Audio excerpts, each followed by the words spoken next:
Ontem iniciamos o estudo acerca da vida cristã nos lugares celestiais. Começamos examinando dois textos de Hebreus capítulo 8, os versículos 1 e 2. Gostaria de pedir aos irmãos, se possível for, apenas lendo rapidamente esses textos, não quero tecer nenhum comentário a mais, mas para que possamos nos situar no contexto desta palavra. Hebreus capítulo 8, versículos 1 e 2, diz assim: Ora, o essencial das coisas que temos dito é que possuímos tal sumo sacerdote que se assentou à destra do trono da majestade nos céus, como ministro do santuário e do verdadeiro tabernáculo que o Senhor erigiu e não o homem. Baseado nesses dois textos, nós estamos aqui mais uma vez para prosseguir entendendo a mente do Senhor acerca deste assunto tão grandioso. E o ponto significativo desses textos é que eles assinalam um dos temas mais elevados desta grandiosa epístola aos Hebreus. Veja que o escritor dessa epístola, ele diz, o essencial do que temos visto. Isto é, a palavra essencial ali denota o ponto mais elevado da doutrina dessa epístola, do ponto doutrinário dessa epístola. Podemos dizer assim, o ponto mais elevado, de maneira doutrinária, no que concerne a epístola aos Hebreus, está acerca do sacerdócio de Cristo Jesus. É que temos, é que possuímos, não apenas sua pessoa, mas a sua obra. Não apenas a pessoa desse sacerdote, mas a sua obra. E quando você estuda este tema dentro da epístola aos Hebreus, você vai perceber que há fatos grandiosos aqui. Porque nós hoje temos o Senhor Jesus como nosso sumo sacerdote. A sua obra redentora lá da cruz do Calvário o designou para que neste exato momento ele estivesse no trono da glória, como nosso sumo sacerdote, misericordioso e fiel. Aquele que intercede por nós, aquele que está lá por nós, aquele que entrou por nós, aquele que vive por nós. Isso é muito importante. Mas não só isso, é que este sumo sacerdote, ele é ministro do verdadeiro tabernáculo.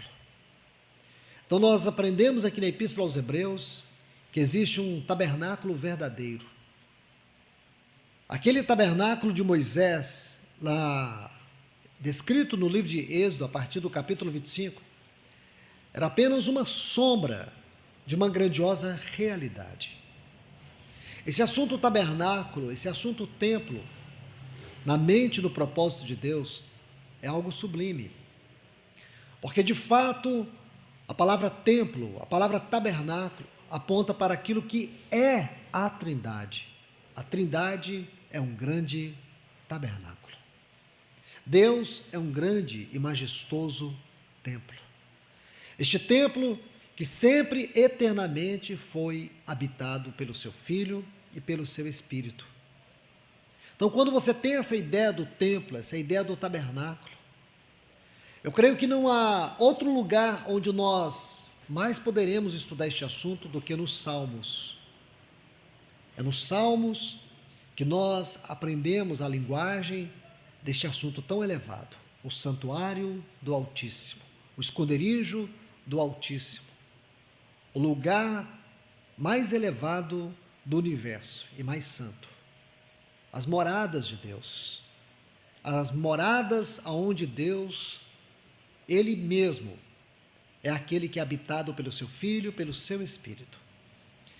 Então aqui na Epístola aos Hebreus, vai falar deste tabernáculo, deste santo tabernáculo.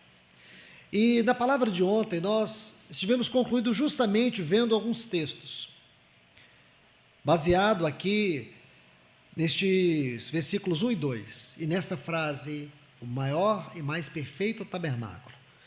Quando você observa o capítulo 8 aqui de Hebreus, capítulo 9, me perdoe, e o versículo 8, o autor dessa epístola vai falar do caminho do santuário. No versículo 11, ele vai falar do maior e mais perfeito tabernáculo. E no capítulo 10, versículo 19, ele vai falar do lugar santíssimo. E no versículo 25 deste capítulo 10, ele vai usar uma frase: não deixemos de congregar. Por que eu estou citando essas frases? Porque foi justamente aqui que nós paramos na reunião de ontem. E qual o significado dessas frases?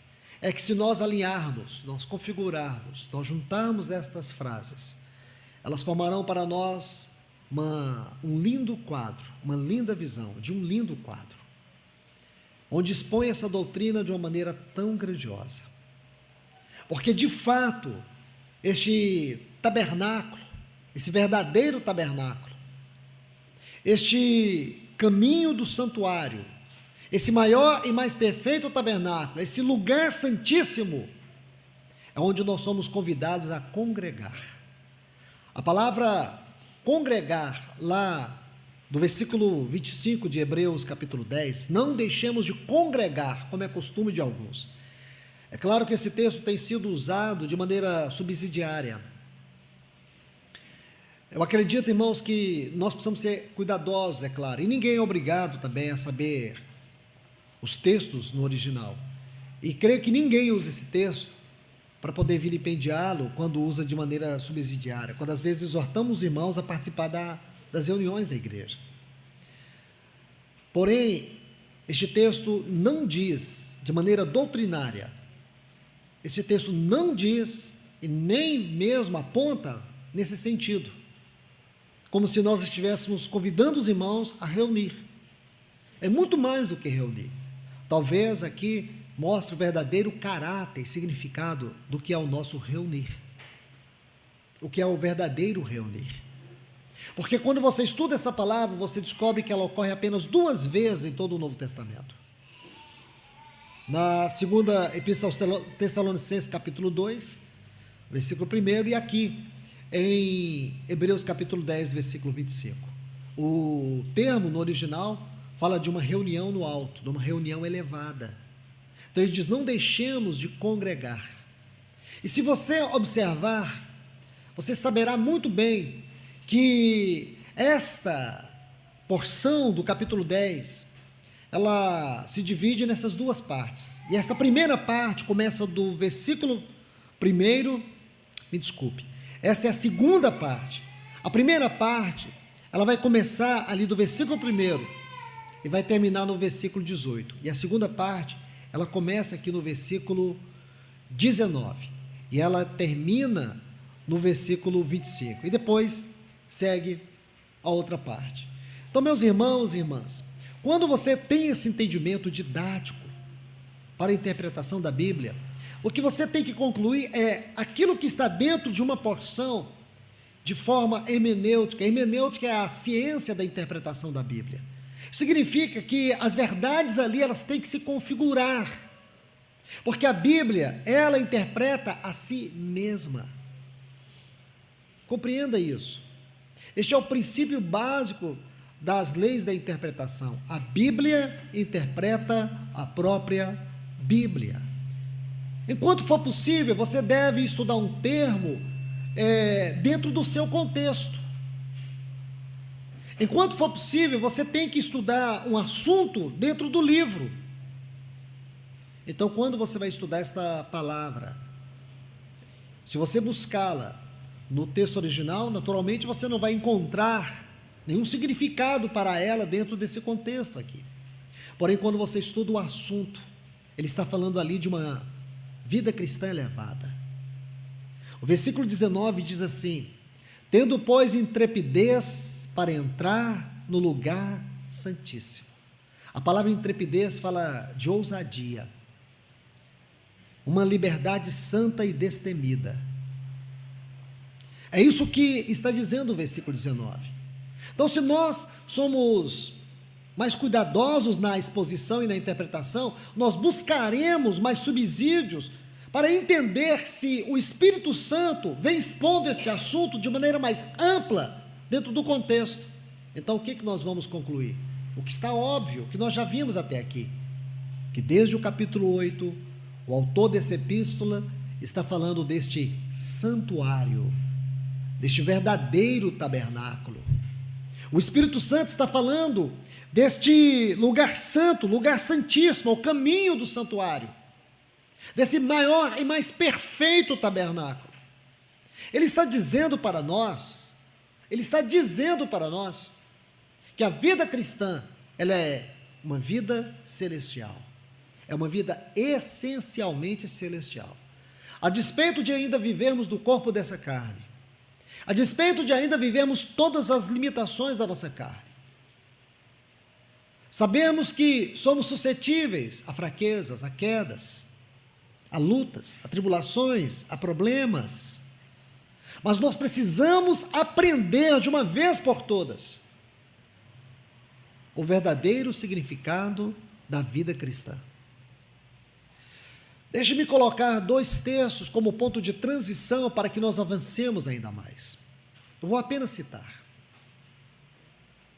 Efésios capítulo 1 e o versículo 20. Se você observar o contexto deste texto, vamos pegar um contexto imediato. O versículo 19. Paulo diz assim: e qual a suprema grandeza do seu poder para conosco, os que cremos, segundo a eficácia da força do seu poder, que exerceu em Cristo Jesus, fazendo-nos sentar acima de todos os céus. Então, quando Deus ressuscitou a Jesus, Deus o fez assentar nos lugares celestiais. Não é verdade isso? Deus o fez assentar nos lugares celestiais, acima de todos os céus. Então, isso é verdade em relação a Cristo. Agora, veja a conexão linda deste mesmo assunto na Epístola aos Efésios, no capítulo 2, versículo 6. Se você olhar todo o contexto, inicia desde o versículo 1. E vos vivificou, estando vós mortos nos vossos delitos e pecados, dos quais andastes outrora, segundo o curso deste mundo, segundo o Espírito que atua nos filhos da desobediência, éramos por natureza filhos da ira, como os demais. Mas Deus, sendo rico em misericórdia, por causa do seu grande amor com quem nos amou, e estando nós mortos em nossos delitos e pecados, nos deu vida juntamente com Cristo, e juntamente com Ele nos fez assentar nos lugares celestiais. Então pegue o versículo 20 do capítulo 1 e o versículo 6 do capítulo 2 e faça a conexão. Se é verdade que Cristo ressuscitou e assentou nos lugares celestiais, também tem que ser verdade que nós fomos ressuscitados juntamente com Ele e estamos assentados. A palavra aqui é descanso. Assentados em que sentido? De acomodados? Nunca. A palavra assentados, tanto aqui em Efésios, como também na Epístola aos Hebreus, não fala de uma acomodação, uma mera acomodação. A palavra aqui fala do descanso que nós temos, que está baseado na obra redentora que Cristo realizou lá na cruz do Calvário por nós. Então, por favor, observe isso. É verdade, sim, é fundamento isso, que Cristo ressuscitou e está sentado à destra do Pai, nos lugares celestiais. Aí Paulo vai dizer que nós, que outrora estávamos mortos em delitos e pecados, que andávamos segundo o curso deste mundo, segundo o Espírito que atua nos filhos da desobediência, e éramos por natureza filhos da ira, nós fomos ressuscitados juntamente com Cristo, estamos assentados nos lugares celestiais. Consegue ver isso, irmãos? Agora eu te pergunto, quando você lê esses textos, o que te vem à mente? Aí é que está, irmãos, o grande teste da fé e da realidade. Aqui é onde se divide vida cristã e vida religiosa. Aqui é onde você está numa realidade espiritual ou numa obsessão. Eu creio que isso é muito importante para nós, porque tenho dito isso desde ontem. Nós sofremos, irmãos, nós passamos lutas, nós temos dificuldades, nós temos batalhas que se travam dentro de nós, nós temos batalhas nos nossos lares, nós temos batalhas no meio da nossa família, no trabalho, nós temos grandes lutas, passamos por muitas angústias, por muitas provações. E como nós convivemos com tudo isso? Como temos convivido com tudo isso? Muitos cristãos, eles convivem com essas lutas, com essas angústias, com as tribulações de maneira periférica, de maneira muito horizontal, de maneira superficial e nunca de uma maneira ascensional, nunca de uma maneira vertical. Entender isso é importante, irmãos, porque é aqui que nós passamos a ver todas as coisas do ponto de vista de Deus. Nós não vemos as coisas do ponto de vista natural, nós passamos a ver do ponto de vista espiritual. É aqui que se destrava a oração. E aí nós não vamos viver a vida cristã buscando os resultados que nós queremos. Nós aprendemos a descansar na vontade de Deus, até mesmo naquelas batalhas que achamos que perdemos. Porque este cristianismo de aparência, ele induz as pessoas a buscar vida de sucesso, onde sofrimento é sinônimo de derrota, é sinônimo de fracasso, é sinônimo de pecado. Esse cristianismo, deste evangelho popular, secularizado, leva as pessoas a fazer da oração um instrumento de conquista e não um meio de relacionamento. Deus não passa de um gerente de loja que só existe para satisfazer os seus desejos perniciosos. Então, meus irmãos, aqui está a grande questão. Aí você vai compreender por que muitos cristãos do passado, eles batalharam por esta fé e não desistiram. Eles morreram perseguidos. Eles tinham prazer de sofrer pelo Senhor.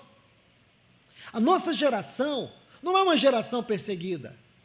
Hoje nós não somos desafiados a morrer pelo Evangelho, nós somos desafiados a viver o Evangelho. E temos tido uma extrema dificuldade em viver o Evangelho. Hoje nós somos desafiados a ser um testemunho.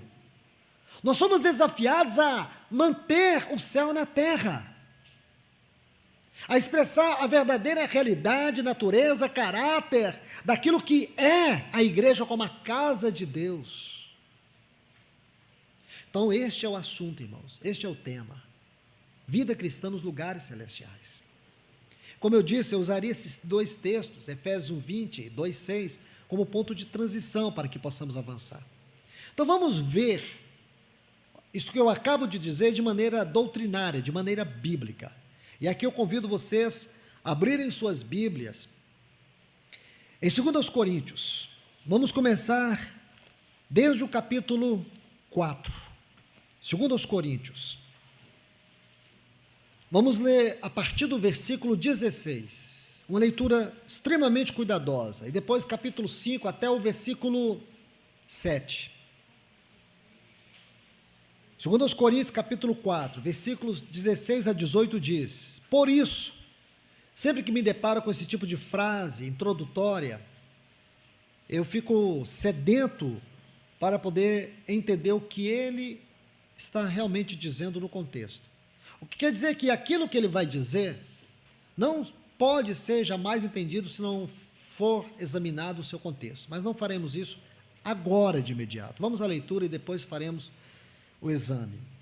Por isso, não desanimamos, pelo contrário, mesmo que o nosso homem exterior, preste atenção nessa frase, se corrompa.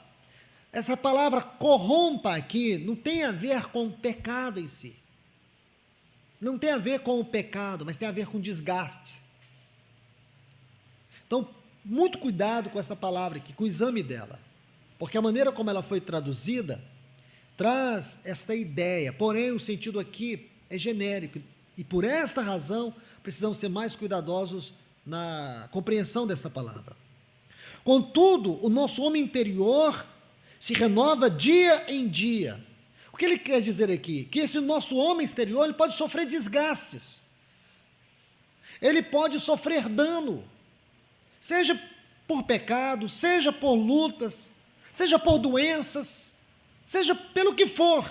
Esse homem exterior, ele é vulnerável. Aí ele diz: contudo, o nosso homem interior se renova de dia em dia. Então você percebe que aqui a linguagem é paradoxal. Ele está mostrando duas questões, dois pontos. O homem exterior, o homem interior. A vida do homem exterior é a vida natural, é a nossa vida natural. Essa vida aqui, a vida natural, a vida da nossa carne, a vida limitada a tempo e espaço. Este é o nosso homem exterior. Esta é a característica deste homem exterior. É a vida da nossa carne, da nossa natureza humana. Contudo, o nosso homem interior, que é o nosso homem interior? Nosso homem interior, ele é constituído de duas faculdades, alma e espírito. E alma e espírito são as partes que compõem o nosso homem interior. E o espírito é a faculdade mais elevada do nosso homem interior. Aí ele diz: porque a nossa leve e momentânea tribulação, ora, é disso que ele estava falando, é disso que ele estava realmente falando. Então vamos ler, depois eu volto para a gente examinar com mais cuidado. Produz para nós eterno peso de glória. Mais uma vez, paradoxo. De um lado, leve, momentânea tribulação. Do outro lado, eterno peso de glória. Aí ele diz: acima de toda comparação, e não atentando nas coisas que se veem, mas nas que não se veem. Outro paradoxo. De um lado temos as coisas que se veem, do outro lado nós temos as coisas que não se veem. Olha o que ele diz: porque as que se veem são temporais, são limitadas ao tempo, e as que não se veem, o que ele diz? São eternas.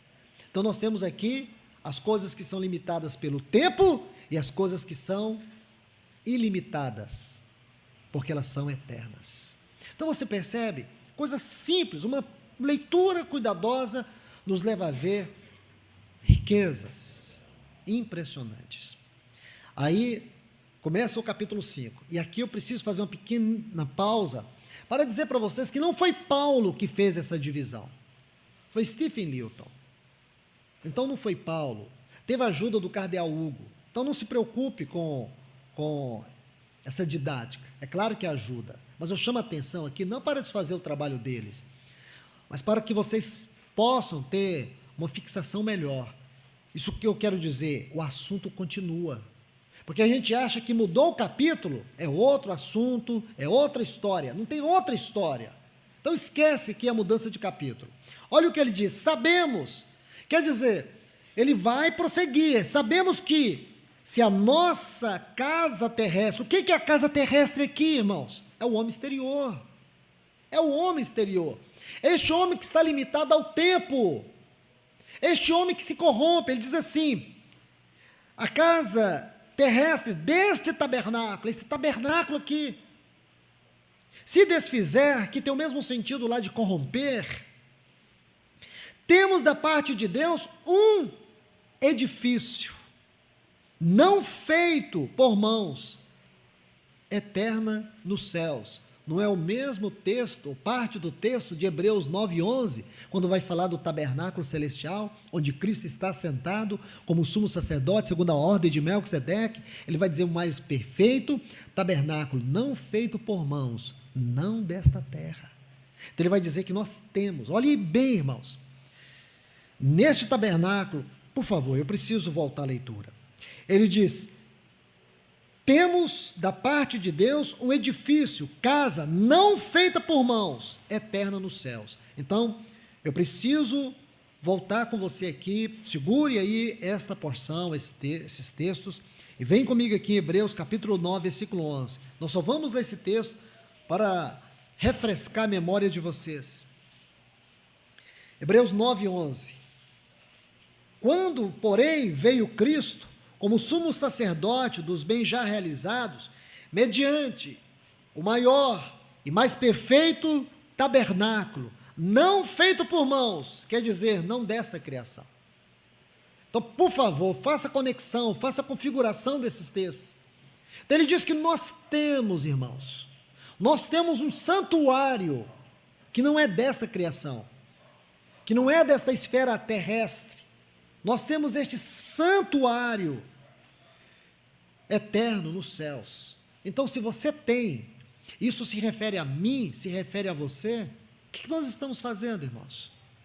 O que nós temos feito com esse tabernáculo, com esse santuário? O que nós estamos fazendo na nossa vida cristã, assentados com Cristo nos lugares celestiais? Eu pergunto para vocês, isto é utopia?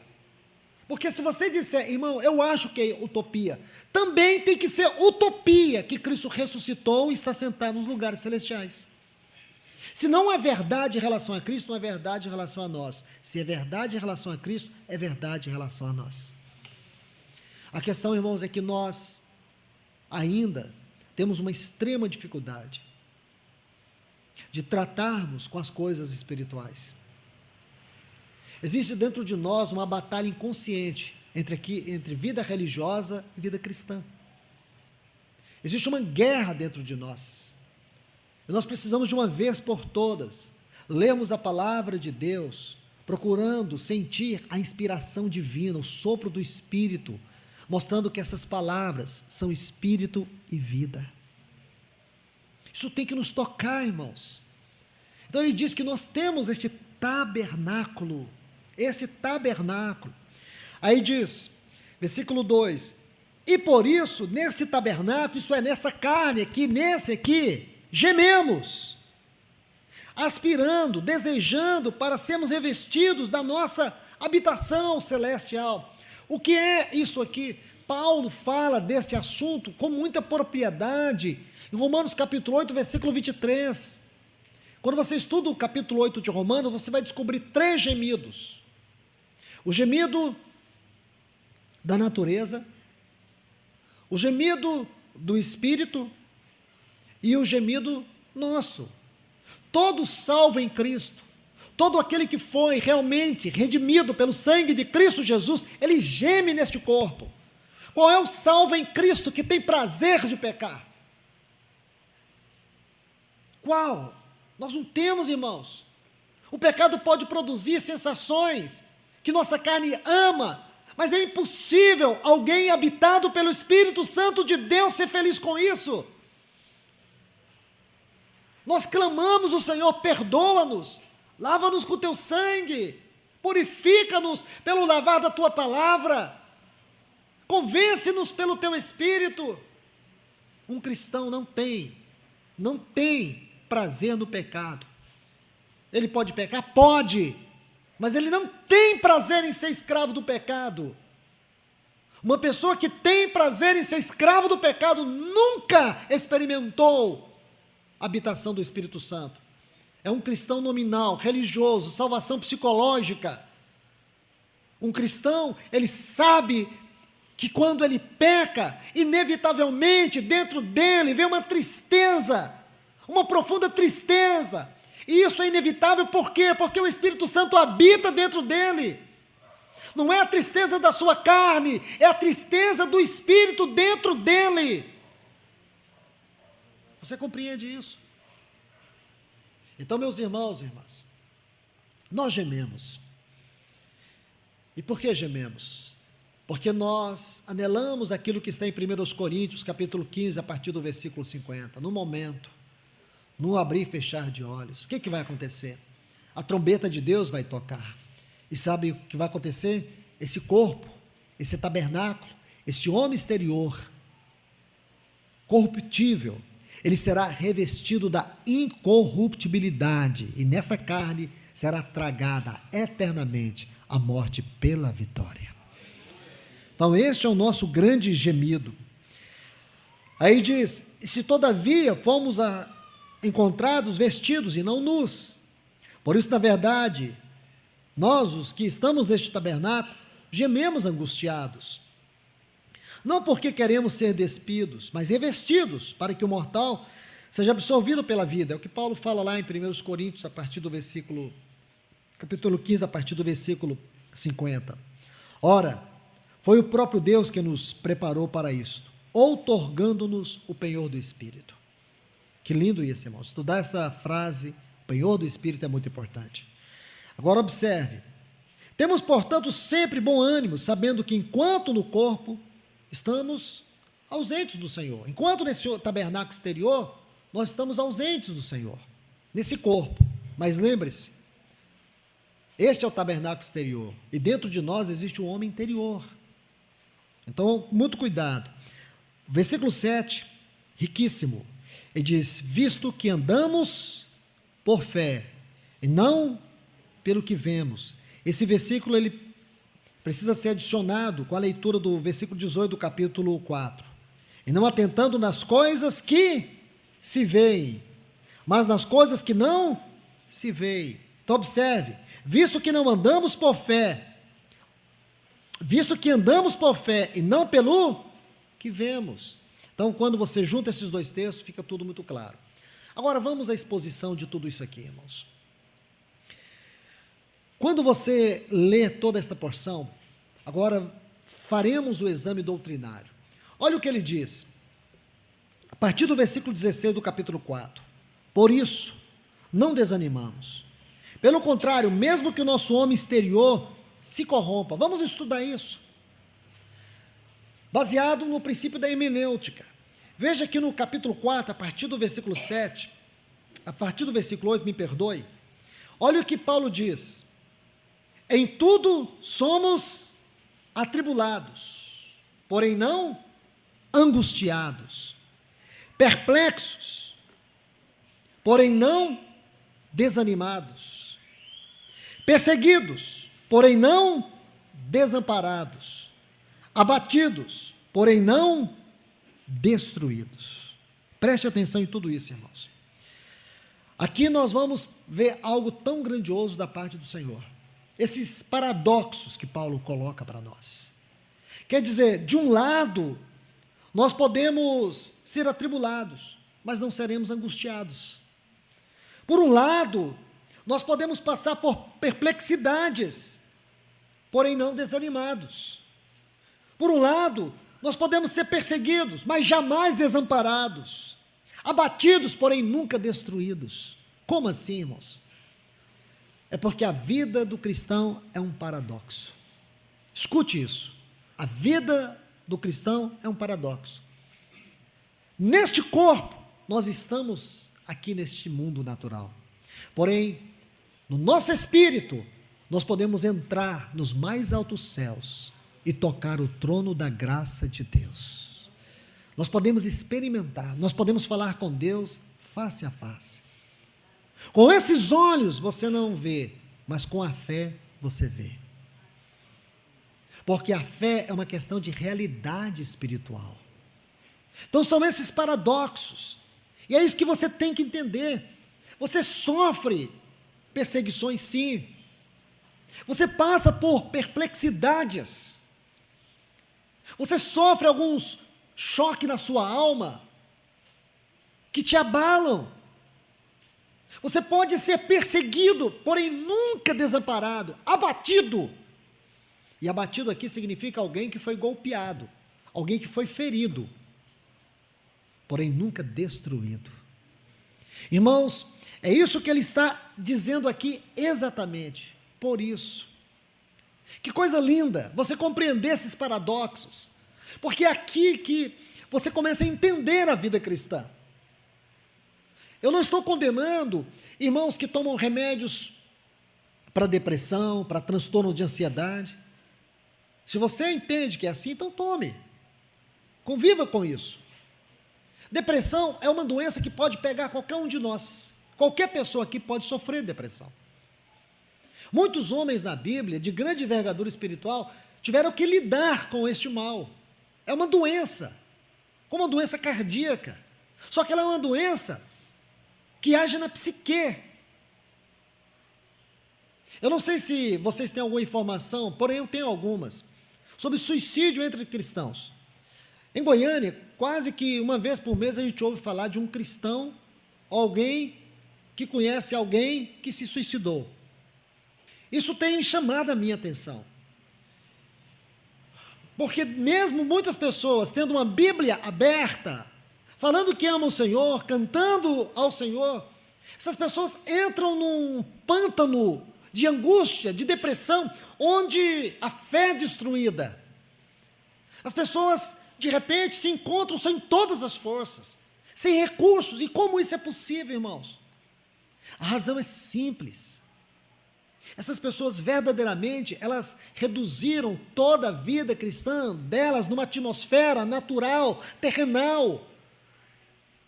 Elas não compreenderam esse outro lado. Elas vivem a salvação de maneira religiosa. Isso é um perigo, irmãos. Há poucos dias atrás se viralizou no Brasil morte de pastores que se suicidaram. Um desses eu conheci. Então você observa, por que isso? Aí você pensa que o pastor, um presbítero, um ancião, ele é o suprassumo da espiritualidade. A gente coloca as pessoas numa posição, num pedestal. Irmãos, vida cristã é como um iceberg. A grandeza está na profundidade. E o visível é só uma pontinha assim. Então, tudo que você vê da espiritualidade de uma pessoa ainda é só uma ponta. Se realmente essa pessoa ela tem uma profundidade espiritual, pode ter certeza, está tudo escondido, não está à vista. Então, não olhe para as pessoas fazendo essa avaliação. E muitos estão vivendo hoje esse conflito de doenças psíquicas, transtornos psíquicos, alguns tirando sua vida. As pessoas estão vivendo um profundo desespero. Os consultórios de psiquiatria estão superlotados. Uma irmã me disse, ela estava fazendo um tratamento para depressão. Então ela me disse assim, o psiquiatra dela falou para ela, você é cristã? Ela falou, sim, sou. Você crê em Deus? Creio. Como alguém pode dizer que crê em Deus e vive essa depressão? Se você cresce em Deus, você jamais seria deprimido. Ele falou, eu não creio, eu sou ateu, para mim Deus não existe. Agora admira-me uma pessoa dizer que crê em Deus e está depressiva. Eu falei para ela assim, irmã, você deveria pagar para esse psiquiatra 10 vezes o que foi sua consulta, porque se você tiver bom senso, esse foi o melhor remédio que você tomou. Agora, como pode, irmãos? Eu não critico nenhuma pessoa depressiva e nenhuma pessoa que vai a consultórios psiquiátricos, de modo algum. De modo algum. A questão é, até que ponto é a sua alma que fala para você? Até que ponto são as suas emoções que governam a sua vida no espírito? Até que ponto você vive a vida cristã escravo do seu passado, de traumas? Até que ponto você fica examinando o ventre da sua mãe para saber quando é que você foi rejeitado ou rejeitada? Até que ponto os abusos da infância dominam a nossa vida? Você lembra quando Deus chamou Jeremias? Ele falou 3 verdades para Jeremias. Ele disse assim para Jeremias, antes que você fosse concebido no ventre da tua mãe, eu te conheci. Então, a primeira coisa que Deus coloca para Jeremias, eu posso dizer que o versículo 5 do capítulo 1 de Jeremias foi o eixo central de toda a vida de Jeremias. Porque uma pessoa viver um ministério de 40 anos e não experimentar nenhum sucesso, um ministério que se resumiu em arrancar, derrubar e destruir, um profeta que viu a destruição de Jerusalém, do templo de Jerusalém, o massacre do seu povo, o início do cativeiro dos 70 anos. Imagina como esse homem teve que suportar. Se você estudar o livro de Jeremias, você vai ver que ele teve uma crise cíclica de depressão. Existem 3 situações no livro de Jeremias que nos deixa muito abalados. Como ele pôde chegar a tal ponto. Mas você vai ver que Jeremias nunca desceu no pântano, na profundidade. Ele sempre se voltou para Deus, ele sempre retomou o seu caminho, até nunca mais ter que passar por isso, e exercer o seu ministério de maneira fiel e dedicada ao Senhor. Quer dizer, qualquer um de nós podemos passar. Então Deus diz para ele: eu te conheci. Você não é fruto do seu pai e da sua mãe, você é fruto da minha vontade, do meu conhecimento. Eu te conhecia antes de você existir. Deus estava dizendo: você já estava nos meus pensamentos antes de existir. Irmãos, que coisa linda! Isso não é verdade acerca de Jeremias apenas, isso é verdade acerca de todos nós. O que quer dizer? Que a nossa vida espiritual não começou o dia que você conheceu o Evangelho. Um dia você vai descobrir, para sua extraordinária surpresa, que não foi você que conheceu Ele primeiro, foi Ele que te conheceu antes. Essa verdade é impressionante. Antes que fosse gerado no ventre da tua mãe, eu te conheci. Eu te chamei. Houve um chamado irresistível, um chamado eficaz, um chamado que não deixou nenhuma sombra de dúvida. Deus diz ainda mais para ele: e eu te dei. Então Jeremias é uma dádiva. Problema de pessoas que sofrem de transtornos emocionais é que eles sofrem de uma doença chamada umbigocêntrica. Não sei se eu posso dar esse nome aqui. Sofre, ele acha que o mundo gira em torno do seu umbigo. Sofre por isso. E aí, as pessoas que sofrem em torno disso, ou em torno de si mesma, essas pessoas, elas sofrem muito, porque elas vivem nessa esfera só do receber. Culpa o esposo porque não dá carinho, culpa a esposa porque não dá carinho, culpa os filhos, nunca sente carinho, não sente amor dos outros. Lembra da sanguessuga? As irmãs dela, lembra o nome delas? Dá. Só quer receber. E nunca se farta, nunca é grata. Essas coisas se tornam, irmãos, fissuras na nossa alma. Se tornam uma sede de problemas. E as pessoas começam a viver em torno delas, buscando satisfação em tudo, e não encontra satisfação no casamento, não encontra satisfação na casa, não encontra satisfação no trabalho, não encontra satisfação em nada, nem nos irmãos, nem na igreja. Começa a ter um senso de pessimismo. Tudo que olha de maneira crítica, olha de maneira negativa. Isso é doença. O cristão não é isso, irmãos. O cristão não pode ser assim. Aí perde o senso de gratidão e inevitavelmente começa um senso de murmuração. Murmura por tudo.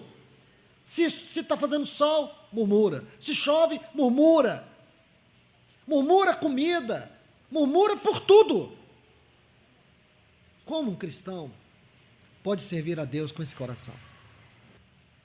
São fissuras.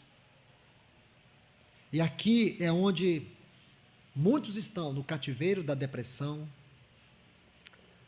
transtornos de ansiedade incontrolável, medo, fobias.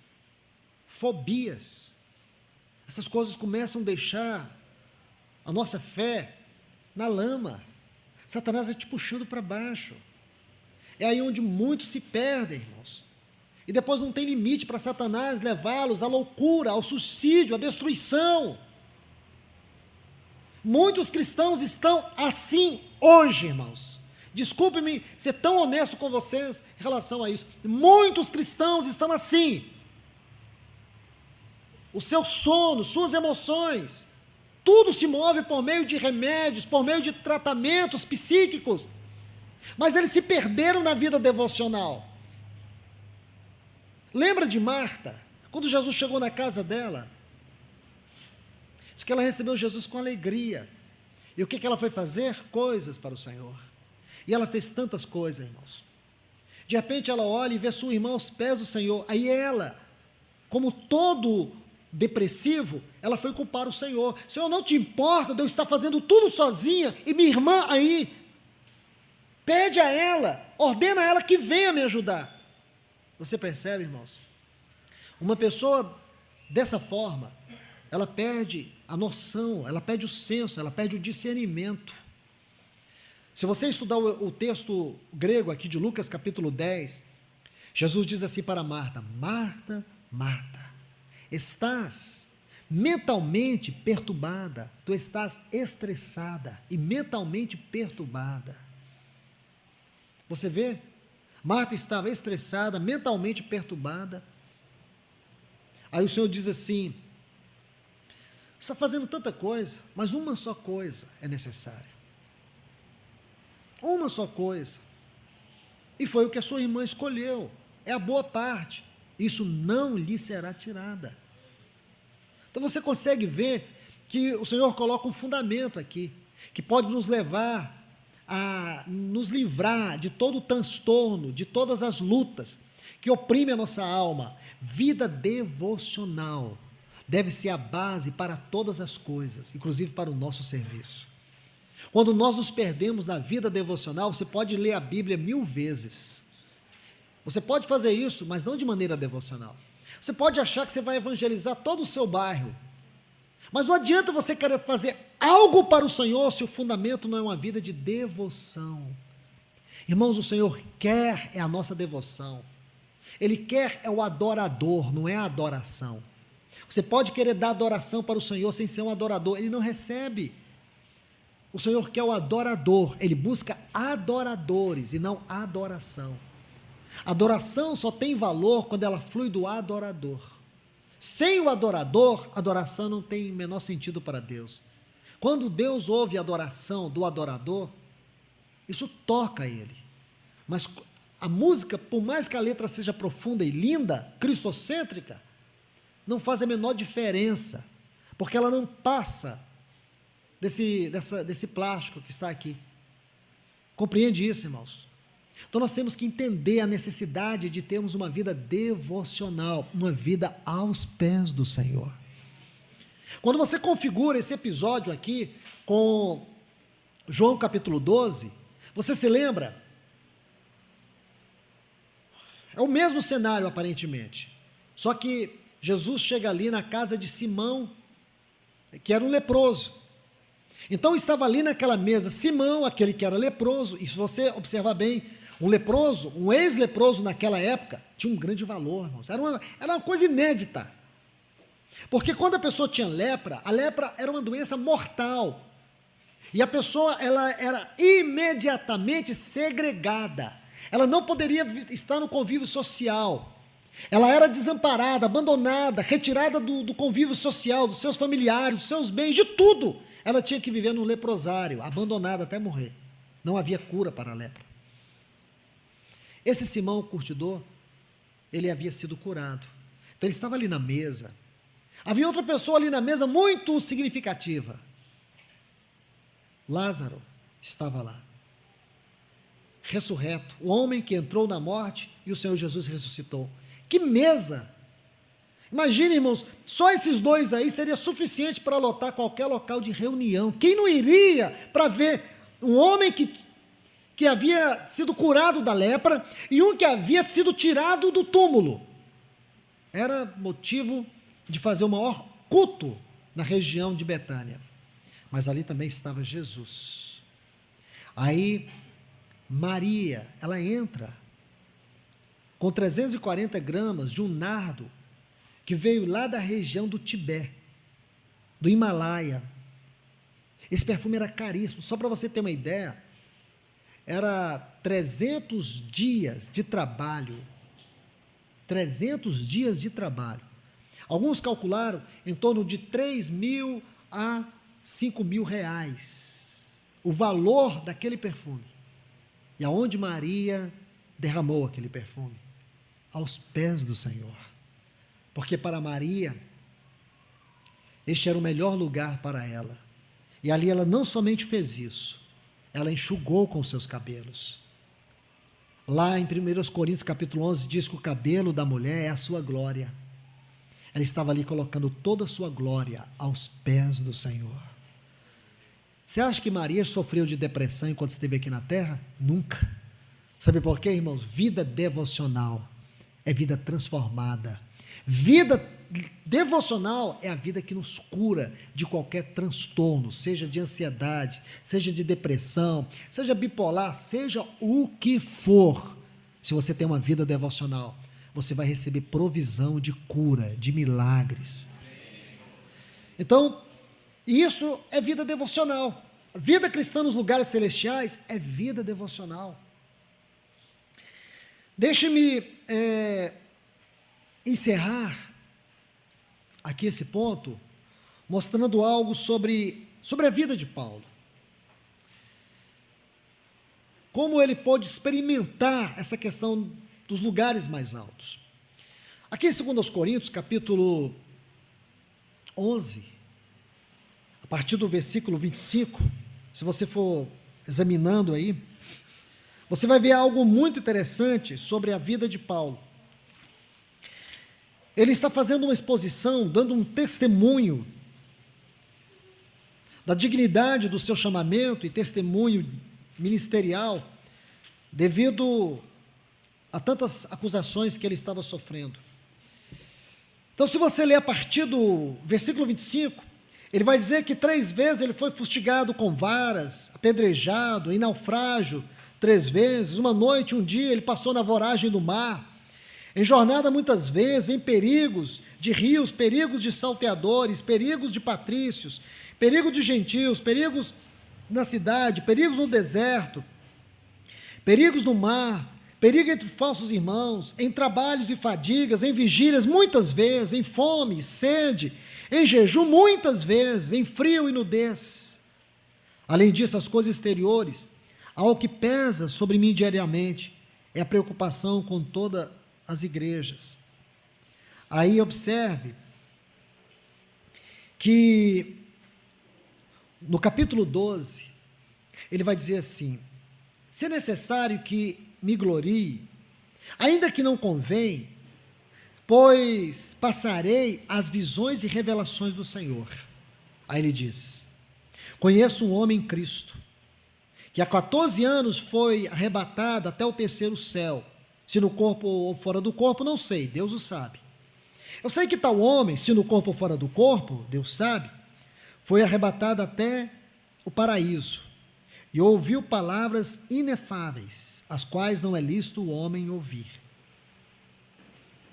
De tal coisa me gloriarei, não porém de mim mesmo, salvo nas minhas fraquezas. Pois se eu vier gloriar-me, não serei nécio, porque direi a verdade, mas abstenho-me para que ninguém se preocupe comigo mais do que em mim vê ou de mim ouve. Aí entra um ponto interessante.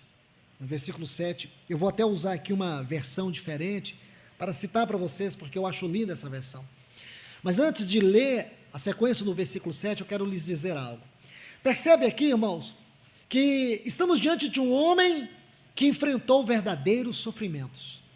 Creio que nenhum de nós que estamos aqui pôde experimentar tantos sofrimentos como Paulo. Sua vida e ministério durou 33 anos. Esses 33 anos são divididos em 3 períodos de 11 anos cada um. No primeiro período, nós vemos Paulo mais no anonimato. O tempo que ele passou no deserto da Arábia, desde a sua conversão no caminho de Damasco, ou o rápido momento que ele passou em Jerusalém. Enfim, ele foi para o deserto da Arábia, depois foi para Tarso e conclui-se em Antioquia. O segundo período é o período mais produtivo da vida de Paulo. É o período das 2 viagens missionárias mais frutíferas e também o período de transição da 3ª viagem missionária para o último período de 11 anos, onde ele passou a maior parte em prisões.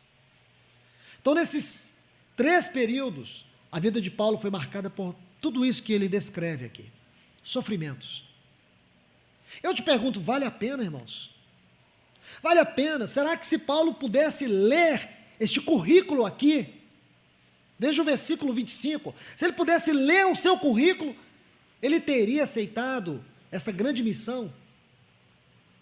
Será? Como é que você vai entender isso? A questão agora está nesse capítulo 12, que ele vai mostrar esse paradoxo. Por um lado, fustigado, por um lado, apedrejado, rejeitado, perseguido, prisões, açoites, tudo que este homem passou. Aí agora ele vai nos mostrar o outro lado também. Ele diz: conheço um homem em Cristo que foi até o terceiro céu, se no corpo ou fora do corpo, eu não sei. Aí você vai descobrir que ele está falando dele mesmo. E aqui ele põe um princípio tão glorioso. Então, permita-me ler numa versão alternativa, os versículos 7 a 10. Diz assim: por causa da grandiosidade daquelas revelações, para que eu não ficasse orgulhoso, recebi, olha o que ele diz, o dom de um obstáculo. Dom. Sabe como que ele chama o espinho na carne? Irmãos, eu sinceramente, me entristece muito quando irmãos ficam ali bisbilhotando, querendo saber qual que é o espinho na carne de Paulo. Acho que todo cristão que faz tipo de pergunta é um analfa de pai e beta de mãe no sentido bíblico. É questão de você olhar o contexto. A Bíblia não fica jogando essas coisas ao ar para a gente ficar adivinhando o que é. É por isso que tem as regras da hermenêutica. É só você examinar o contexto. Qual é o espinho na carne de Paulo? Esses versículos aí. A partir do versículo 25, você vai ver qual é o espinho na carne dele. Esses são os espinhos. Então ele diz assim: o dom de um obstáculo. Deus permitiu que Paulo sofresse tanto. Sabe por quê, irmãos? Para que ele nunca se tornasse um homem soberbo, e sim um homem quebrantado, um homem rendido. Se por um lado ele sofria tanto na sua carne, ele também tinha o privilégio de entrar aos mais altos céus. Aí olha o que diz: o dom de um obstáculo, que me mantém em contato permanente com as minhas limitações. O anjo de Satanás fez o melhor que pôde para me derrubar, mas o que conseguiu foi me colocar de joelhos. No princípio, eu não pensava nele como um dom, e pedi a Deus que o removesse de mim 3 vezes. Mas ele disse: minha graça é suficiente. É tudo o que você precisa. Minha força brota da sua fraqueza. Assim que ouvi isso, achei melhor me resignar. Desisti de ficar pensando na limitação e comecei a apreciar o dom. Foi uma oportunidade para que a força de Cristo trabalhasse na minha fraqueza. Agora, enfrento com alegria. Olha que coisa linda, irmãos. As minhas limitações, contudo, que me torne pequeno, que são os abusos, os acidentes, as oposições, os problemas, tudo que ele havia citado desde o versículo 25 do capítulo 11. Simplesmente permito que Cristo assuma o controle, e quanto mais fraco me apresento, mais forte me torno. Que lindo, irmãos. Sabe como nós poderemos ampliar isso? Comparar Paulo com Sansão. Aonde estava a força de Paulo? Nas suas fraquezas. E aonde estava a fraqueza de Sansão? Na sua força. Mas como que você vai entender? Por que Sansão fracassou e Paulo não? Aqui está. A primeira explicação é essa. Que as fraquezas de Paulo o tornaram quebrantado. Sansão não. A sua força o tornou soberbo, orgulhoso e carnal. Porque a sua força, como a nossa força, ela vem da consagração. Aonde está a sede da nossa força espiritual? Na vida devocional. Foi isso que o Senhor disse para Marta. Maria escolheu a melhor parte. Uma só coisa. Isso não será tirado dela.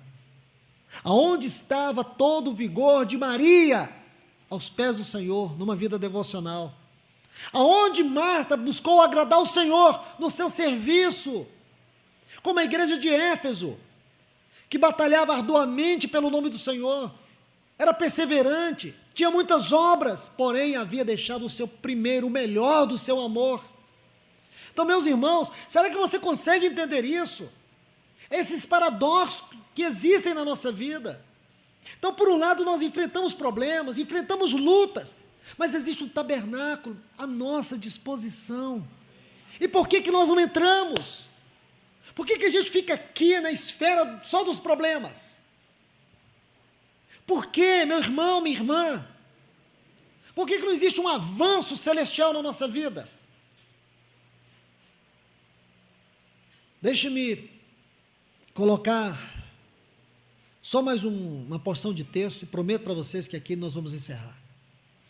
É a continuidade daquele texto de Efésios 2:6. Eu creio que isso fecha muito bem tudo isso. É Colossenses capítulo 3. Se você estudar Colossenses e Efésios, você vai descobrir que essas cartas, elas se configuram. Só para você ter uma ideia, dos 155 versículos que tem Efésios, 75 deles, mesmo que de maneira condensada, você vai encontrar em Colossenses. A mensagem de Efésios é a igreja, o corpo de Cristo.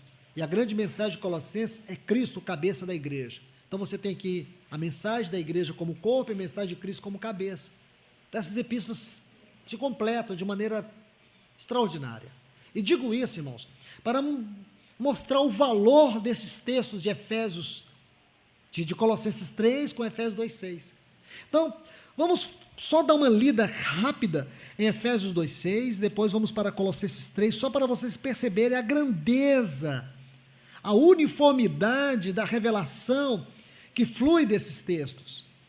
Efésios 2:6 diz assim, observe bem, e juntamente com ele, Efésios 2:6, nos ressuscitou e nos fez assentar nos lugares celestiais em Cristo Jesus. Está vendo? E juntamente com ele, nos ressuscitou e nos fez assentar nos lugares celestiais em Cristo Jesus. Agora, observe como inicia Colossenses capítulo 3. Portanto, olhe bem, irmãos, que coisa linda. Se, tem um se aqui, se fostes ressuscitados com Cristo, consegue perceber? Efésios é uma afirmação. Efésios é uma afirmação. Ele, nosso Senhor Jesus, está sentado nos lugares celestiais. Deus o ressuscitou. Aí diz assim, e juntamente com ele nos ressuscitou e nos fez assentar nos lugares celestiais. Agora, olha o que diz Colossenses. Você ressuscitou mesmo? Se você ressuscitou, se você vive uma vida cristã verdadeira, não religiosa, se você vive uma vida cristã baseada na realidade do novo nascimento, compreende isso? Se você ressuscitou, olha o que ele diz, se fostes ressuscitados com Cristo, buscai as coisas lá do alto. Vem aqui, que prova, irmãos. Se realmente você ressuscitou e está sentado com Cristo Jesus nos lugares celestiais, qual é a sua busca? É as coisas do alto, onde Cristo vive, sentado à destra de Deus. Pensai nas coisas lá do alto, não daqui da terra, porque morrestes, e a vossa vida está oculta juntamente com Cristo. Irmãos, nós vamos encerrar com esses textos. Se o Senhor permitir, nós recomeçaremos a partir daqui. Mas deixe-me colocar algumas questões sobre estes textos. Primeiro, essa linda conexão que tem com Efésios 2:6. Agora observe a questão do buscar e do pensar. Buscar e pensar. Nós precisamos buscar as coisas do alto e pensar nas coisas do alto. Primeiro, porque é onde Cristo está. E segundo, é porque nossa vida está escondida com Cristo. Então nós temos aqui uma prova completa do que é ser cristão. O cristão sofre? Sofre. Nós já vimos isso em 2 Coríntios, capítulo 5, capítulo 4, aliás, a partir do versículo 8. Então, o cristão sofre, o cristão passa perplexidade, o cristão é perseguido, ele passa por duras tribulações. Passamos por tudo isso, irmãos. O cristão tem necessidade? Tem. Passa por ansiedade? Passa. Existe um grau que nós podemos dizer assim, existe um limite da ansiedade. O problema é quando a ansiedade, ela passa a exercer um controle psicossomático na nossa vida, que atinge mente e corpo. Quando ela destrói a nossa fé, quando ela destrói a esperança, quando ela destrói as certezas, as realidades espirituais, aí o cristão passa a viver uma vida transtornada, cheia de obsessões, não se contenta com o corpo que tem, não se contenta com a casa que tem, com o carro que tem. Toda a vida financeira está uma bagunça, porque uma má administração de recursos. Então, assim, tudo virou um pântano. Satanás ciranda na vida desse cristão, mas ele procura se esconder na vida da igreja.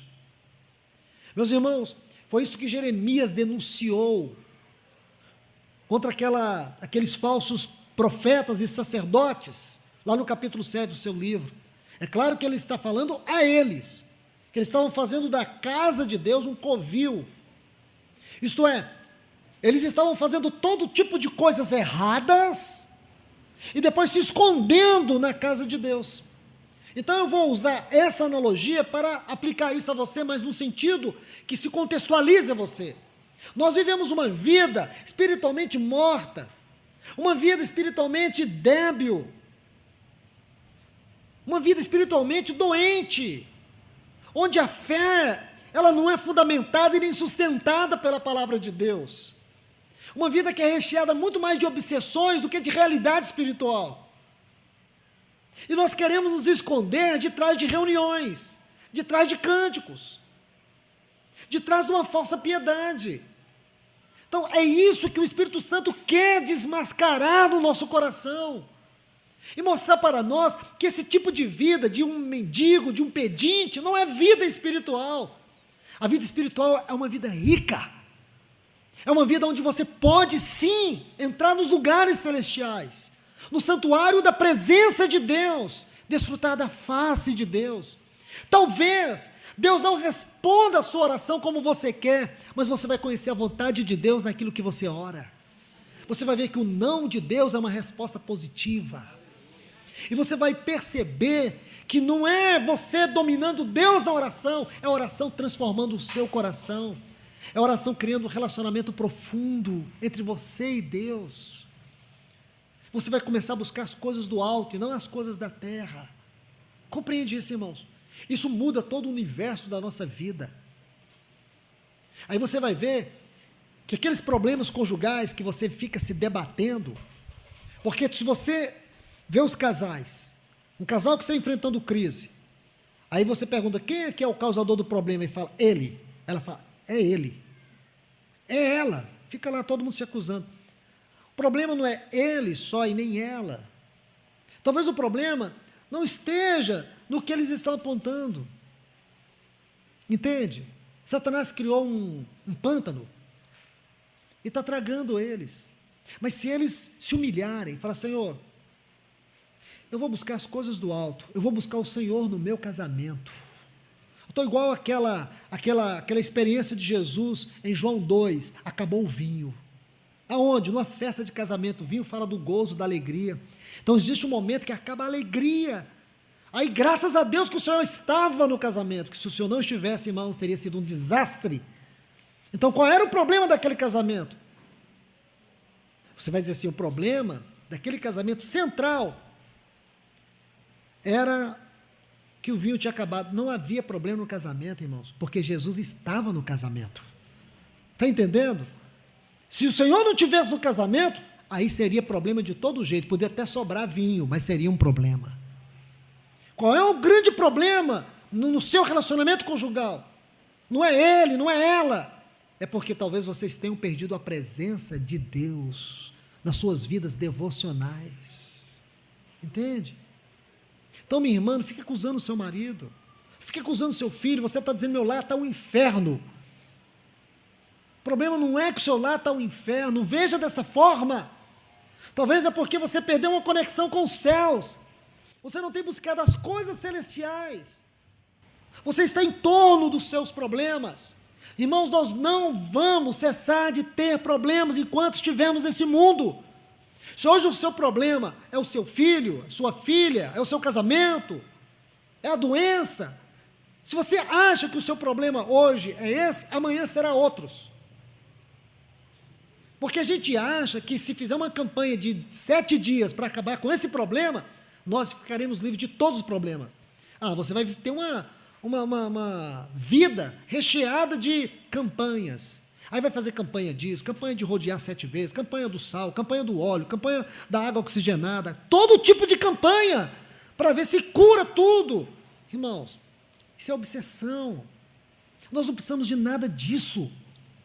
Nosso problema, nossa luta, irmãos, é uma luta suave. Paulo chama assim, leve e momentânea tribulação. Você fala: irmão, é suave? É. Ela só se torna pesada quando nós queremos guerrear no lugar de Deus a nossa causa. Se nós formos aos pés dele, humilharmos, se nós entendermos por que a vara está pesada, por que ele não coloca o cajado para nos guiar, se nós formos aos pés dele sentir: Senhor, por que eu estou passando por isso? Mas independente se eu vou ganhar ou perder essa batalha, eu quero não perder a tua face. Eu preciso do Senhor na minha vida. Eu não preciso ter o melhor casamento do mundo, eu preciso do Senhor no meu casamento. Mas entra na minha vida, Senhor. Porque quando você olha para o outro, você vê tantos problemas. Mas a questão é que nós perdemos o caminho, nós nos perdemos no caminho, irmãos. Estamos lutando na periferia, compreende? Estamos lutando na periferia, perdemos o foco, perdemos a visão, deixamos de buscar as coisas no alto, deixamos de experimentar a vida cristã de maneira elevada, queremos uma vida emocional, uma vida que está baseada no que sinto, no que penso, no que quero, almática, isso é a alma, o que sinto, o que penso e o que quero. Isso não é uma vida espiritual, é uma vida da alma. O que eu sinto, o que penso, o que quero tem que ser governado pela minha vida nos lugares celestiais. Então, se nós não nos conscientizarmos disso, vamos viver sempre em derrotas, em fracasso. Experimentaremos destruições na nossa vida moral, na nossa vida conjugal, nos nossos filhos, em todos os sentidos. E não adianta ficar culpando Deus, a igreja, os irmãos. A culpa é nossa. Compreende isso, irmãos? A culpa é nossa. Nós precisamos ser um oásis, seja entre os irmãos ou seja na nossa casa. Nós precisamos ser luzeiros do Senhor. Nós precisamos ser o testemunho do Senhor. Nós precisamos ser um poço de bênção, não de problema para os irmãos. E nunca alcançaremos isso vivendo uma vida ególatra, vivendo uma vida religiosa. A única maneira é vivermos uma vida aos pés do Senhor, uma vida devocional, uma vida nos lugares celestiais. Amém? Que Deus nos abençoe. Vamos orar. Senhor, nós te bendizemos, nós te agradecemos. Pedimos a Ti nesta hora, Senhor. Tem misericórdia de nós. Continue falando à Tua igreja, Senhor. Nós necessitamos tanto de ouvir a Tua voz, Senhor. O Senhor sabe das profundas carências que nós temos, Senhor. E como temos girado em torno de coisas, e buscamos coisas, e não estamos satisfeitos com nada, Senhor. Porque a única satisfação deste vazio dentro de nós é o Senhor. Casamento não nos deixará satisfeitos. Dinheiro, profissão, posição, nada disso, Senhor. Nós fomos criados para a eternidade. Nós fomos criados para um desfrute eterno, Senhor. E essa é a grande questão. Ajuda-nos a ver isso, Senhor. Ajuda-nos a ver que nós fomos criados para buscar as coisas do alto. Que hoje a nossa vida, ela está unida com a vida de Cristo Jesus. Então te pedimos, Senhor, vem nos ajudar. Que essa palavra venha trazer cura para o nosso coração, para a nossa vida. Nós te clamamos e te pedimos, em nome de Jesus. Amém.